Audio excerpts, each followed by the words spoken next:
Episode 9, 31st of March 2014, April Fool's Eve. Finally getting around to it, and sorry about my voice in previous videos. It seems like my humans have finally gotten off their asses to clean my tank. Got the fish equivalent of laryngitis, so now that seems to be cleared up. This week we're talking about Knights and Danes, Human Rights Commissioner with the Racial Discrimination Act again, and also we talk about briefly Sri Lanka and the Egyptian turmoil. And finally we'll look at our favourite topic, Manus Island. Hope you enjoy.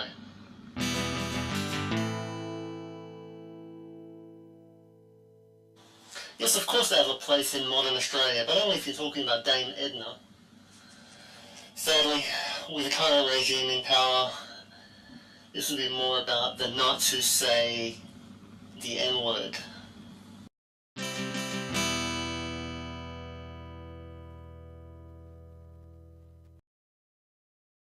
For rich, white, balding men, freedoms are freedoms to do things to others.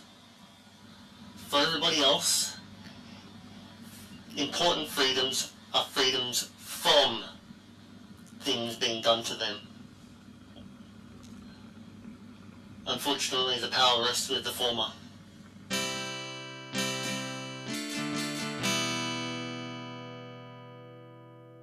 The Australian government has no place in telling the Sri Lankan regime what they can do or can't do in terms of human rights abuses. Of course they don't, because that will be hypocrisy.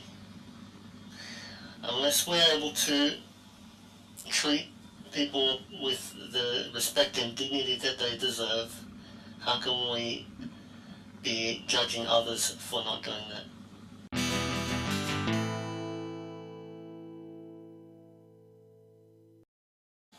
The sentencing of all those people in Egypt is nothing short of a war crime veiled in a semblance of legitimate law. It's pretty obvious to the world what's going on. It's outrageous. As to whether it was a bad move for the coup, I couldn't really say.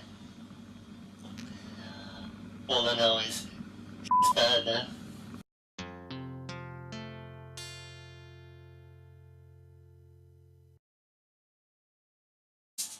"100 days without birds, huh?"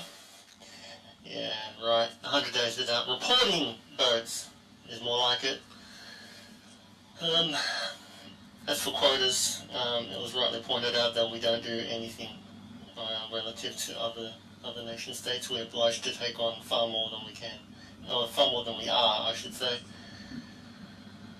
Look at Iran, for instance. Millions of refugees over the years, and they hardly have the space and resources we do. So we are a moral authority in all of this. We're worse than Iran. On top of that, we remove any checks and balances in the method of our inhumanity. We don't allow full reporting, we don't allow the Commission to investigate. It's like offshoring jobs. I mean, the only reason businesses offshore jobs is because they can do things in other places that would be illegal here. Most commonly, it's simply pay. They couldn't pay the wages that they'll pay overseas to Australian workers. That would be illegal, right? Yeah. So the whole point of offshoring anything is to circumvent a law. Manus Island is no exception to that.